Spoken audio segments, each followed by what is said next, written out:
Hi there. We're glad to have you again here at CoinSuri's channel. The judge agreed with the SEC's request for more time to present their case against Ripple, so they can address the 8 state attorneys' petitions on Kraken's behalf, which assert that the SEC is beyond its power. Craig has been keeping everyone apprised of developments in his continuing COPPA trial, so this is really significant. Lastly, the altcoin market's activities could be adversely affected if our Bitcoin ETFs decide to drastically change this bull run. I think it's time we address this. Looking at the cryptocurrency market activity over the weekend, we see that XRP is up 6% to 63 cents. Bitcoin is down around 1% to 61,800, or about 5% flat. Based on a hypothesis of data, it seems like your meme coins and puppy coins are still going strong, along with Floki coin. Shiba Inu has seen a 45% increase. Filecoin has been running at a fantastic 15% daily rate, while Bitcoin Cash and Bitcoin Satoshi Vision have both shown substantial daily increases. Lots of things are happening. Let's see how the weekend plays out. At this very moment, in the Ripple case, the SEC requested and the judge granted an extension of time to submit discovery materials relating to remedies. Annalisa Torres, the judge, has granted permission. This extension will allow the regulator to submit its opening brief no later than March 22nd. The new deadline for the Ripple's opposition brief is April 22nd. Furthermore, the SEC's answer is now expected on May 6th. Fixing this will require some time. The fact that XRP cannot be traded because it is not a security was the primary finding that worried us. If things hadn't worked out, the time it would have taken us to submit an appeal is staggering. Oh, I see. That really sealed the deal. But there are still some things we'd like to see. Will Ripple's capacity to continue operations be affected by any of these remedies, given that they are the biggest consumer and producer of XRP? So, it seems to reason that the token might suffer if anything bad happens to them. Furthermore, I am simply curious as to how much Apple will be required to pay in fines and penalties. A lot of their transactions were actually securities offerings, and I'm wondering how many of those sales are reversible in the US. Additionally, under SEC authority, we will need to wait and observe. With the deadline not until May 6th, the court will certainly require some time to gather all the necessary evidence and reach a conclusive ruling. Naturally, a settlement is always a possibility. Nonetheless, it seems implausible based on his observations of other current situations. You risk serious legal repercussions for your Coinbase, Crack, and Binance holdings if you admit that XRP is not a security and agree to its rolling. Not reducing injury, but tying everything up in the comprehensive settlement package would be my current goal if I were Gary Gensler. But I think he's holding out for a solid ruling, a sliver of hope in the Coinbase or Binance case, or the chance to get a different court to look at this from a different perspective.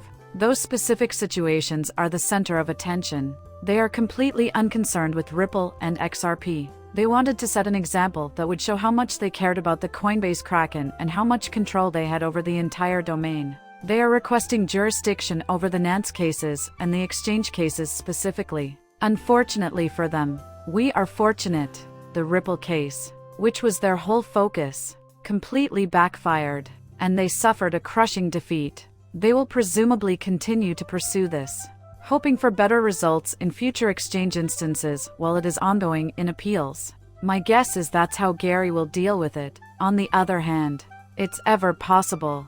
Time is of the essence in politics, cryptocurrency, and technology. How this develops is something we'll have to see. According to the state attorneys general, the SEC's actions were excessive.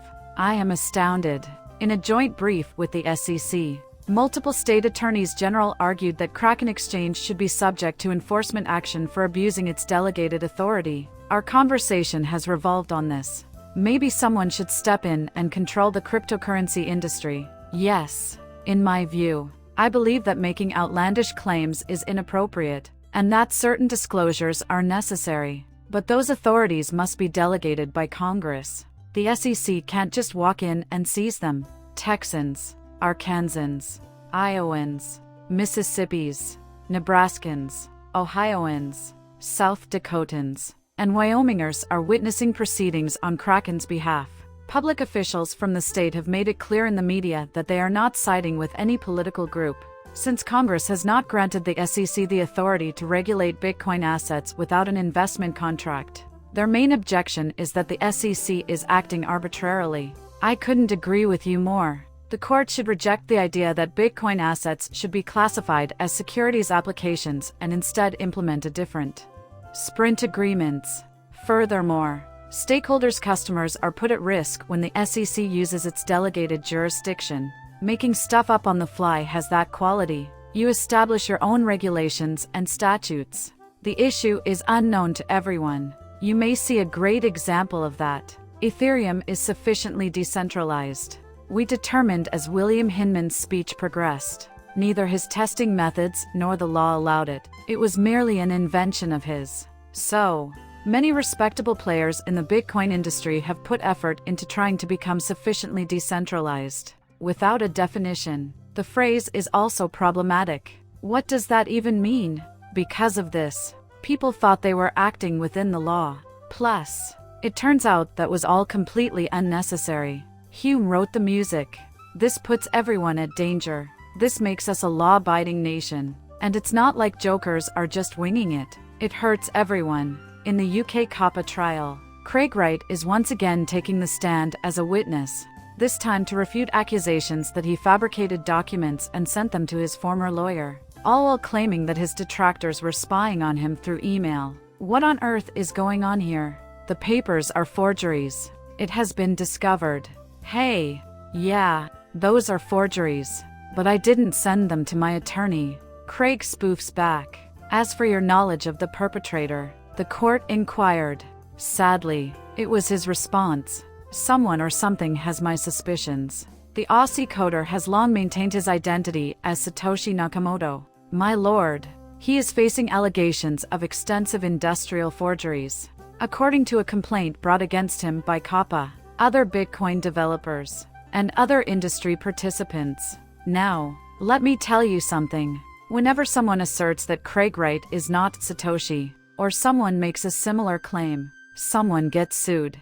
This problem is just growing worse, and I'm sick of it. It is my sincere wish that the COPPA trial concludes successfully. I have to confess that if Craig Wright had been Satoshi, I would love Bitcoin even more because the system has progressed so much beyond its founder. If Satoshi's original plan isn't being pursued, then the smaller blockchain would be the way to go. And I would be quite hopeful about Bitcoin right now if that were the case. Neither am I claiming that he is. I would prefer not to be the subject of a lawsuit or to face a judge or jury. That decision will be left to the courts. Lastly, I think this one is interesting. This is something I've heard a lot of times from different people. Investors who have been successful with Bitcoin often move their money into alternative cryptocurrencies, as stated in this research. This time, though, it won't happen because those gains are in ETFs. Although I see their point, I could totally trade my Grayscale ETF for some Shiba if I had it. The reality is that there isn't a straightforward way to diversify into different types of cryptocurrencies. A lot of people are worried that this will complicate things. Personally, I think a lot of people are still holding Bitcoin in their possession, perhaps even higher. The value of Bitcoin has risen substantially despite the fact that there may be fewer of them. Consequently, that quantity of money will keep rolling into alts. People who normally engage in this type of transaction and hold or invest in Bitcoin did not vanish. In fact, the value of their Bitcoin will rise substantially. More and fewer people will be able to find it. Also, I still think rotation will be around. Nevertheless, an interesting dynamic arises. Will Bitcoin continue to be confined to ETFs? Stop doing it. Earnings are generated by entering alternates. Kindly let me know what you think. As always, in the space provided, that won't happen. Even though the thesis is interesting, kindly like and subscribe as per normal. Hope to see you soon.